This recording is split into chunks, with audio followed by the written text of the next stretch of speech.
Hello, everyone, and welcome to Ipsos Politics Talk podcast. With 1 week to go until the election, we have our penultimate poll out, and it's another record-breaking one. My name is Cameron Garrett, and I'm joined by my colleagues Holly Day, and with Kieran off at the Evening Standard being a bit too busy for us, with his podcast debut, we have a younger model, Ben Roff. Welcome both. Hello. A bit like the England squad, there's been a clamour for youth to come in whilst the others are away. Yeah, what a good substitution. So, records have been broken. Holly, do you want to run us through the VI numbers? What are we saying?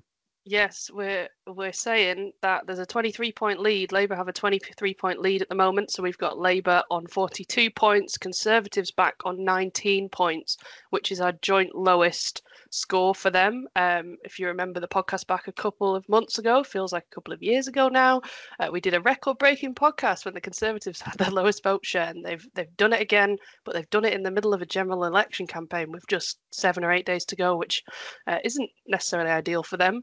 I think another interesting point on RVI is that we've got Reform up on 15 points, which is the highest that we've had them as well. And Lib Dems have increased up to 11, the Greens behind on 7. So top line figures in terms of the two main parties, the headline's not much change in the difference between those guys over the course of the campaign, but Reform have been making ground, as of the Lib Dems, and the Conservatives continuing to reach for the low point as close to an election as they can get. Yeah, can you imagine at the start of the campaign, a week out, thinking the Tories would be on 19%? Yeah, I feel like we need to keep reminding ourselves how shocking these numbers are. Multiple pollsters are putting them below around the 20% mark now, and I feel like we've kind of become desensitized to it. Ben, how does this compare historically, looking back at some Ipsos trends? Well, yeah, thinking about how it compares on satisfaction, it is a historically bad net satisfaction rating for the government, well, both the government and Sunak personally. So currently 12% say they're satisfied with the government, 83% dissatisfied, given a net satisfaction of -71, which is by far it's the worst at an election. But then Sunak's personal ratings, 20% satisfied, 75% dissatisfied, giving him a -55 net satisfaction rating, which is by far and away the worst rating for a prime minister, and actually worse than any leader of the opposition ahead of an election. Just for context, John Major in 97 was on -27, Brown in 2010 was on -24, so Sunak's quite a bit of distance between him and them even. And then just sort of thinking about satisfaction with government, and perhaps it gives a bit of an idea why the Conservatives are doing so poorly. As you say, do need to remember 19% is a historically low figure.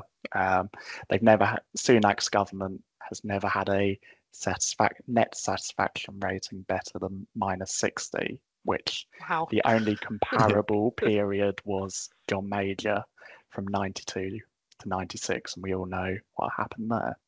Yep.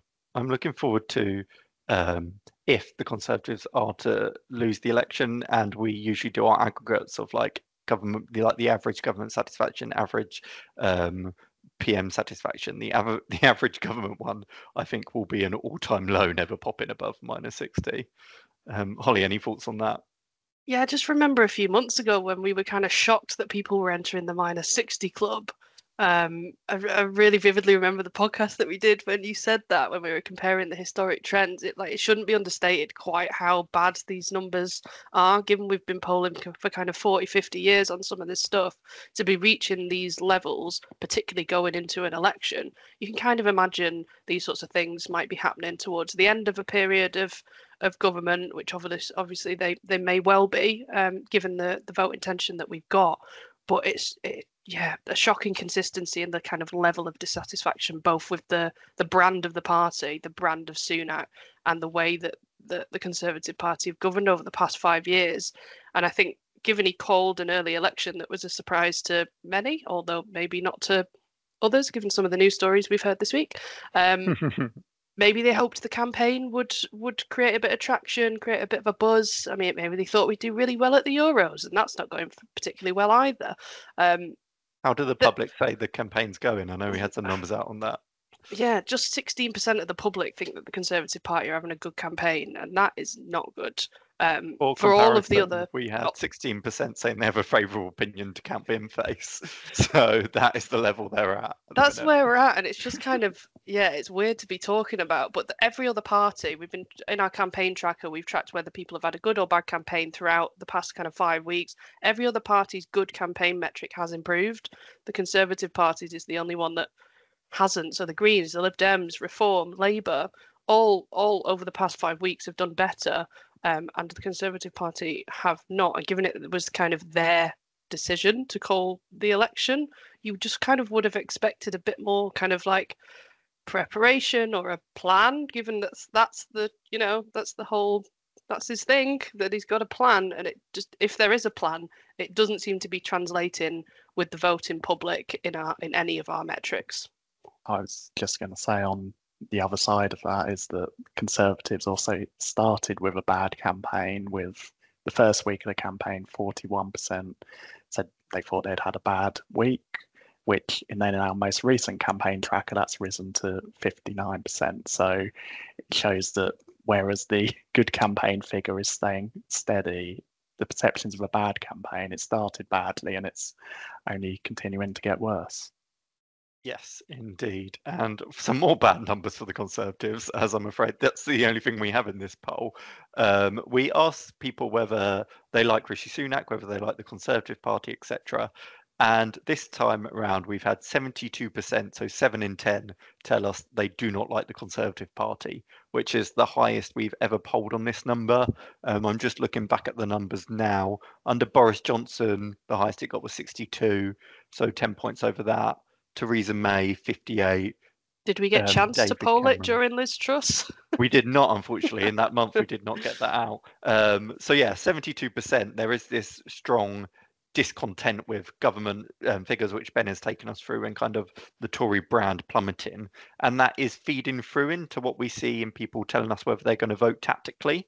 So when people give us a voting intention, we follow up and say, you've told us you're going to vote for X party. Are you doing that because they're the party that most represents your views, or because the party you actually support has little chance of winning, so you're trying to vote for the X to keep another party out? We have 1 in 5 now telling us they're voting tactically, which, whilst on the surface of things might not sound like a great big number, historically that is high. So in 2015 we had only 10% saying that, 2017 11%, so we've doubled since then. And when you look at the Lib Dem figure in particular, 1 in 3 Lib Dem supporters are telling us they're voting Lib Dem because for tactical reasons, and 1 in 4 Labour voters there. So there is this strong dislike of the Conservative Party, and people are starting to think more savvy about where they're placing their vote, and that could really damage the Conservatives next week on Thursday. Yeah, and I think the fact that I think it's just over a third of people tell us they still might change their mind. That's down nearly 10%, I think, since the first political monitor in the campaign. It still means there's stuff up for grabs, right? And in our MRP that we released last week, there were, was it 115 or 117 seats too close to call? So there's clearly still things to play for, and that could impact, if on our current numbers things were to play out, it could impact the scale of a majority. If we're kind of assuming on these numbers it's going to be a Labour majority of some kind. And there's been some fascinating kind of longitudinal research done with the Financial Times this week as well, with a great graph. I think about 2 of my favourite graphs. Love a Sankey chart, particularly when it moves. And also there was a chart from the FT that showed literally the southwest of England on a map, and it showed the seats that the Lib Dems were targeting and how Labour were actively moving people away from those seats and to other seats around them. And that's just an indication. I mean, we know that the Southwest was previously a bit of a Lib Dem stronghold. They're quite good with the targeted ground campaign. If those sorts of parties can work together on a bit of a pincer movement, if you're thinking about Reform on the other side as well, taking away from the Conservative vote, there is leeway within the numbers for quite a dramatic shift if people do decide they want to vote tactically. And I think ultimately a couple of things could influence that. If people think there's going to be a massive majority, people might think there's no point in voting. But if people continue to be convinced that actually there's something that their vote can do to affect their particular constituency and add to that majority, that in itself might encourage a few more people to turn out. And as you said, we've got 1 in 5 currently telling us they might make that tactical choice. Okay, then for balance, Holly, you said that you think it probably on these numbers going to be a Labour government. I think we are be stretched to say that it's not going to be. What's that going to face? Are people thrilled about Starmer, Ben? What's his satisfaction figure saying? What are the challenges going to be facing him if he's in number 10? Yeah, so Starmer is an interesting one. It's one that you've discussed previously on here, and throughout our polls, Starmer's satisfaction ratings haven't really moved. He remains at -19 this month, which, again, just for context, in 2015 with Ed Miliband, he was also on -19, just ahead of that election.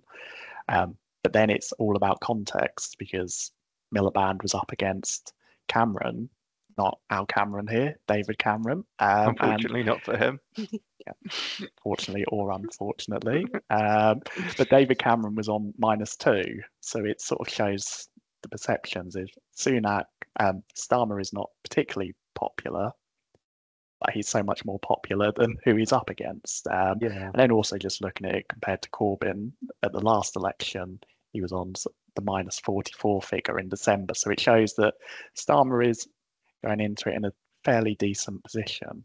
And then, looking at... There's clearly this disconnect, isn't there, from like a 23-point Labour lead and then his satisfaction rating being -19. Margaret Thatcher, David Cameron and Tony Blair all were in positives when they entered Downing Street. So it's going to be kind of a historical anomaly that someone, not this unpopular, but this kind of middling, lukewarm, is going to be in. And it's going to be interesting to see whether he gets a honeymoon, because prime ministers have been denied that recently.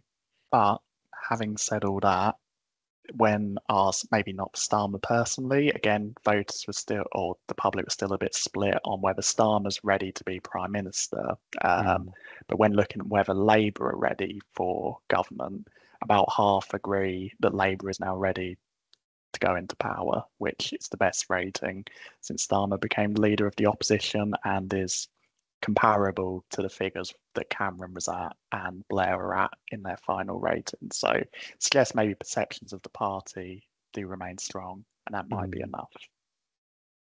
And I think you can ride the wave of the time for change narrative, right, for the next kind of 8 days. But then once you've won, you've got to start to deliver on the public's priorities. And we know from our issues index, the NHS is a key concern.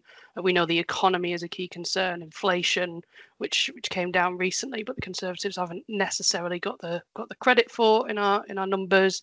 Immigration has also risen a place into the top 3. So there are some kind of serious issues and concerns as we've seen throughout the millions of debates throughout this campaign, that Starmer's going to have to quite quickly, and his government quite quickly, are going to have to start to act on, because we know that, well, regardless of the size of the majority that they get and how easy it then is to get legislation through in Parliament, if the public and the voters, some of whom may have lent their votes in a tactical way, others may be a bit lukewarm to Starmer and the Labour Party, they don't see delivery pretty soon, given he's already on a negative rating, as we've said, that could worsen quite quickly, and the honeymoon period could be relatively short. Although honeymoon periods in recent times for prime ministers have been pretty short and sweet anyway. Yeah, it's going to be fine. England are going to win the Euros. Starmer will be out of Germany. He's going to love it. We'll have a optimistic boost in the country, I'm sure. You've had too little sleep over the past 5 weeks, Cameron. Yeah. We're not going to win the Euros. Okay then. So 1 week to go. What are we going to be doing on election night? What are your plans? Are we going to be doing all-nighters, tactical sleeps? Tactical sleeps. Well, it depends what you allow us to do, Cameron. I might just skip it all and wake up at 8 a.m. and see what happened. Once you've seen that Ipsos fieldwork delivered exit poll, you know the result. There's no need to stay up. Holly? Yeah, I think I usually do all-nighters, even for like by-elections and locals, because I'm a bit of a saddo. So I will be not sleeping for probably 2 days. I think. Just really excited to see what the prediction poll says, see what the exit poll says, watch the kind of exit poll team in their element throughout the night, possibly deliver them sugary snacks and other things to keep them awake for as long as possible. And then ultimately, once we've got the result, there'll be a bit of a like, well, how did it all go? Hopefully we'll be celebrating, not commiserating. Exactly, we'll be celebrating that we were bang on like we were last time, and looking forward to the next one in 5 years' time. Yeah. How about yourself? Probably an all-nighter. I find it hard not to. So yeah, probably on a WhatsApp chat with both of you talking about the latest seat to have dropped. But yeah, definitely a big week ahead for Ipsos with the prediction poll, exit poll, as you said. It's all very daunting but exciting times. So make sure you tune in to us next week to find out what the prediction poll is saying, and like, share, tell all your friends about us, and yeah, look forward to speaking post-election. Thank you both.